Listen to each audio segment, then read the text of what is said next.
ओम शांति।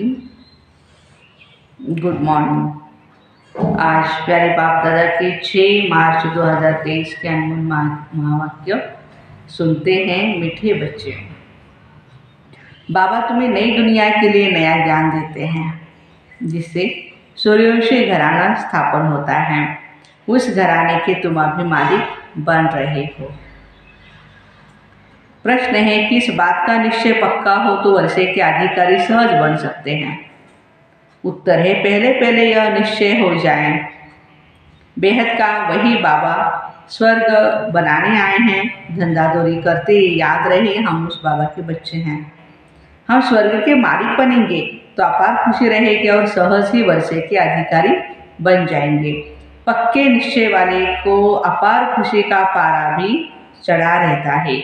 अगर खुशी नहीं होती तो समझना चाहिए मुझे पाई पैसे का भी निश्चय नहीं है। गीत है, जिस दिन से मिले तुम हम। ओम शांति। ये महिमा किसकी सुनी? परमपिता परमात्मा की। उनको कहा ही जाता है परम धाम में रहने वाला परम प्रिय परमपिता परमात्मा। तुम हो अनुभवी बच्चे जिनको परमपिता परमात्मा ने अपना बनाया है। तुम बच्चों ने फिर परमपिता परमात्मा को अपना बनाया है। परम अर्थात परे ते परे। अब आत्मा को बुद्धि में आता है हम आत्मा वास्तव में परम धाम में परमपिता परमात्मा के पास रहने वाली हैं। दुनिया में और किसको ये नॉलेज नहीं है। वे तो अपने को ही परमात्मा का रूप समझ लेते हैं, तो कोई नॉलेज नहीं रही। वह परमपिता परमात्मा जब आकर मिलते हैं तो नई बातें सुनाते हैं नई दुनिया के लिए। नई दुनिया में है ही नया दिन नई रातें, पुरानी दुनिया में है पुराना दिन पुरानी रातें। बहुत दुख है, अनेक प्रकार के, मेजॉरिटी दुखी हैं। रात को काम कटारी चलाते हैं और पूरे दिन में पाप करते रहते हैं। नई दुनिया में सदैव सुख ही सुख रहता है, ये तो जरूर बुद्धि में रहेगा। नई दुनिया में सूर्यवंशी श्री लक्ष्मी नारायण की राजधानी थी। ऐसे नहीं कहा जाता कि प्रिंस प्रिंसेस की राजधानी है, राजा रानी की ही राजधानी कहा जाता है। बरोबर सतयुग में श्री लक्ष्मी नारायण का घराना है। स्वर्ग होने के कारण बहुत ही वहाँ सुख है। तो बाबा कहते हैं उस सुख के लिए तुम पुरुषार्थ करते हो, वह है ही पावन राजधानी। बाबा तुमको उस नई दुनिया का मालिक बनाते। उसी समय विश्व में और कोई घराना व धर्म नहीं होता। जब कोई को समझाते हो तो फिर लिखाओ कि हाँ यह यथार्थ बातें घड़ी घड़ी रिवाइज कराने से निश्चय होगा। नई पावन दुनिया में बरोबर यथा राजा रानी तथा प्रजा पावन होते हैं, सदा सुखी रहते हैं। अब तो सदा दुखी है। संगम पर भेंट की जाती है कलयुग अंत में क्या है और सतयुग आदि में क्या होगा। आज क्या है कल क्या होगा। अब बेहद की रात पूरी होती है, फिर कल दिन में राज्य करेंगे। आज पति दुनिया है, कल पावन दुनिया होगी। साधु संत आदि सब गाते हैं पतित पावन सीताराम। जब देखो ऐसा गीत गाते हैं तो उनसे पूछना चाहिए आप पतित पावन किसको समझ याद करते हो? पतित कौन है और पावन करने वाला कौन? पतित दुनिया और पावन दुनिया कैसे है? जरूर पतितों को पावन बनाने वाला आएगा तो पावन बनाकर पावन दुनिया में ले जाएगा।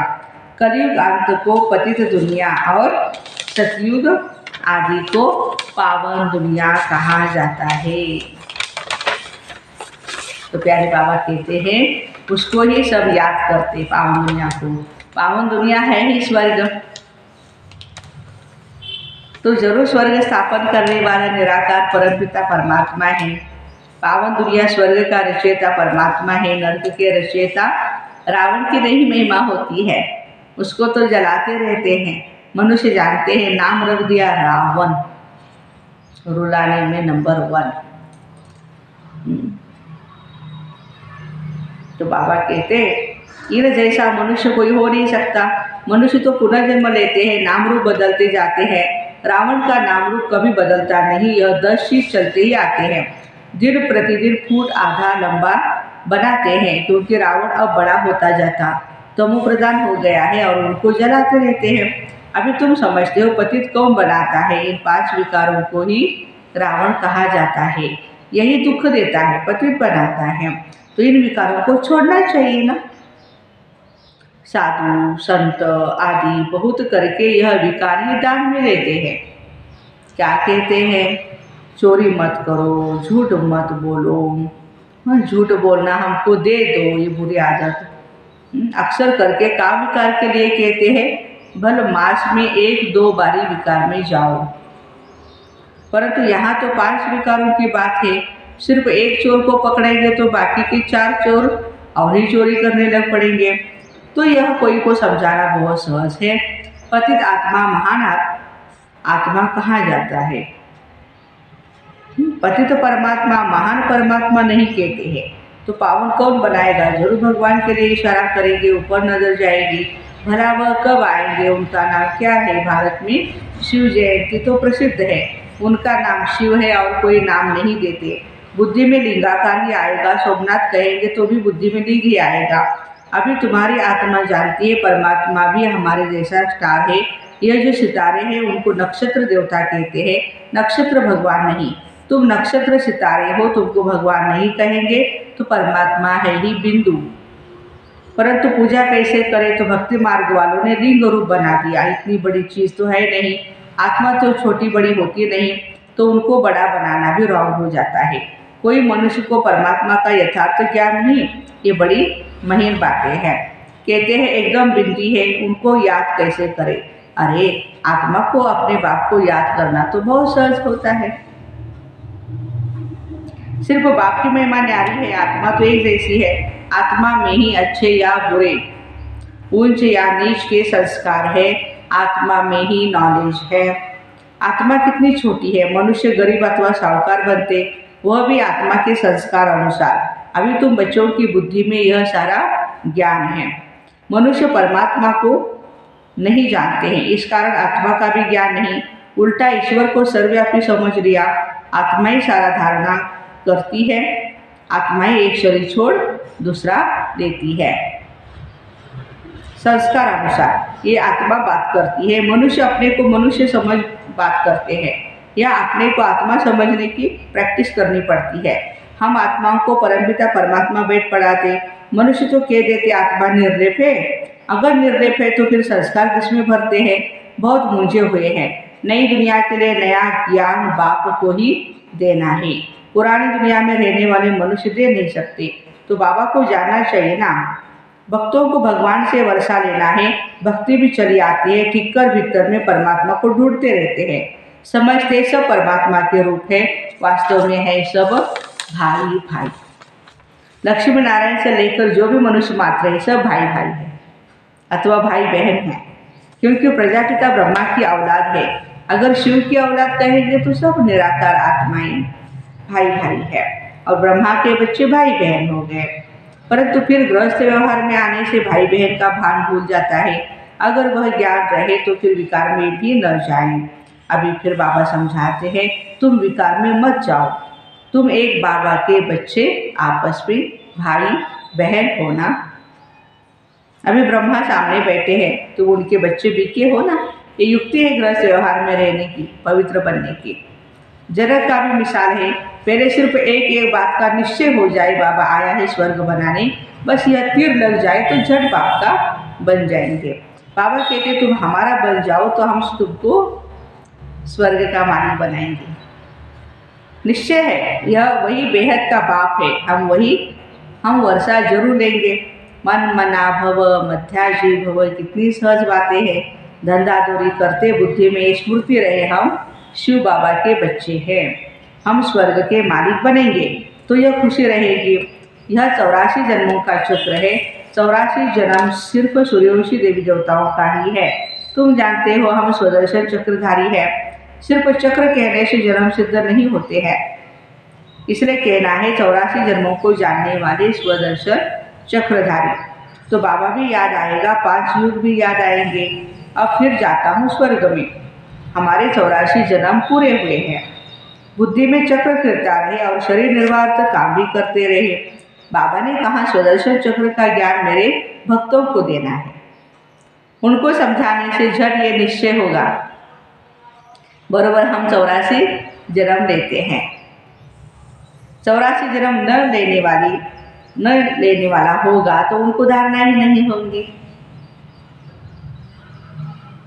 84 जन्मों काटते हैं, पहले पहले हम सूर्यवंशी में आएंगे, थोड़ा भी कोई शुरू कर जाएगा तो स्वर्ग में जरूर आएगा, परंतु 84 जन्म नहीं लेंगे, देरी से भी आ सकते हैं। उनके फिर 84 जन्म थोड़े ही होंगे। ये ज्ञान की कितनी महीन बातें हैं, कितना हिसाब किताब है। फिर भी बाबा कहते अच्छा अगर इतना गुह्य राज नहीं समझते तो भला बाबा का वन वर्षा तो लो। हम शिव बाबा के बच्चे हैं, स्वर्ग का रचयिता है बाबा, वो नशा रहना चाहिए, परंतु माया ये नशा ठहरने नहीं देती है। कोई तो कहते बाबा और वर्षे को याद करना ये कोई बड़ी बात नहीं, माया हमको क्या करेगी, हम तो जरूर वर्षा पाएंगे, इतनी सहज बात है। कोई को तीर लग जाए तो बाबा और वर्षे को याद करते करते खुशी में रहेंगे। जब तक खुशी नहीं आती तो बाबा कहेंगे पाई पैसे के निश्चय वाले हैं। पक्के निश्चय वाले को खुशी का पारा बहुत चढ़ा रहता है। कोई राजा के पास संतान नहीं होती तो कहते हैं ना, किले के अंदर जो पहले पहले आएगा उनको गोद में लेंगे। एक अनाउंसमेंट की थी राजा ने कि पहले जो आएगा उसको अडॉप्ट करेंगे, गोद में लेंगे। तो फिर क्यों लग गई वहाँ पर, मैच में भी क्यों लगती है, दूध की बोतलों पर भी क्यों लगती है। ट्रेन का टिकट निकालने के लिए भी देखो कितनी, और उसमें भी तत्काल टिकट निकालना हो तो कितनी क्यू में लगते हैं। कितने टाइम से रात को भी जाग करके वहाँ पे बैठ जाते नंबर के लिए। पहला नंबर जाने के लिए सवेरे उठकर जाए खड़े रहते हैं, नहीं तो समझते फिर ठहरना पड़ेगा। तो यहाँ भी बाबा के गले का हार बनने के लिए सब क्यू में खड़े हैं। सारा मदार पुरुषार्थ पर है, बाबा को याद करना यह बुद्धि की दौड़ है, बाकी काम आदि भर करते रहो। आत्मा की दिल यारड़े हथ कारड़े, आशिक माशुक एक जगह बैठ थोड़े ही जाते हैं, कामकाज आदि सब कुछ करते बुद्धि उनकी तरफ रहती है। तो यहाँ भी बुद्धि एक के साथ चाहिए जो हमको स्वर्ग का मालिक बनाते हैं। जो टाइम मिलता है उसमें पुरुषार्थ करो, गृहस्थ व्यवहार में भी रहना है। ये कोई कर्म संन्यास नहीं है, शरीर निर्वाह तो करना ही है। बाबा अब ब्रह्मा तन में आकर के कहते हैं मैं तुम्हारा बाप हूँ, हम तुमको स्वर्ग का मालिक बनाता हूँ, तुम हमको अपना नहीं बनाएंगे। बनाएंगे ना बाबा को, हम अपना बनाया है, मेरे बने हो तो मेरे साथ योग लगाओ, और मेरे बनकर फिर तुम पवित्र नहीं रहेंगे तो नाम बदनाम करोगे, फिर सजा भी बहुत खाएंगे। सतगुरु के निंदक स्वर्ग के द्वार जा नहीं सकते। अच्छा, बाप दादा माता पिता जिससे स्वर्ग के सदा सुख का वर्षा लेते हो, स्वदर्शन चक्रधारी का राज्य भाग्य लेते हो, ऐसे बाप दादा का सिखलाते बच्चों को याद प्यार और गुड मॉर्निंग। रूहानी बाप की रूहानी बच्चों को नमस्ते। हम रूहानी बच्चों की रूहानी माता पिता बाप दादा को याद प्यार गुड मॉर्निंग और नमस्ते। वाह बाबा वाह, शुक्रिया बाबा शुक्रिया। धारणा के लिए मुख्य सार है। पहली पॉइंट, बाप के गले का हार बनने के लिए बुद्धि की दौड़ लगानी है, याद की यात्रा में रेस करनी है। सेकंड पॉइंट, शरीर निर्वाह अर्थ कर्म करते स्वदर्शन चक्र फिराना है। कभी भी सतगुरु का निंदक नहीं बनना, नाम बदनाम करने वाला कर्म नहीं करना। वरदान है, अपने बचे हुए तन मन धन को ईश्वरीय कार्य में लगाकर जमा करने वाले सदा सहयोगी भव। बचे हुए अपने तन मन धन को यादगार में जो गोवर्धन पर्वत को उठाने में हर एक की उंगली दिखाते हैं, ये आपके सहयोग की निशानी है। चित्र में बाप का साथ दिखाते तो सेवा भी दिखाते। अभी आप बच्चे बाप दादा के सहयोगी बने हो तब यादगार बना है। भक्ति में तो तन मन धन जो कुछ लगाया उसमें 99% गवा दिया, बाकी जो 1% बचा है उसे अब सच्चे दिल से ईश्वरीय कार्य में लगाओ तो फिर से पदम गुणा जमा हो जाएगा। स्लोगन है, जो निर्माण बनते हैं उन्हें स्वतः ही सर्व का मान मिल जाता है। जो निर्माण बनते हैं, नम्रचित बनते हैं, उनको सबका मान मिल जाता है। तो ऐसे अपने बचे हुए तन मन धन को ईश्वरीय कार्य में लगाकर जमा करने वाली सदा सहयोगी भाई बहनों को Om Shanti. Have a nice day.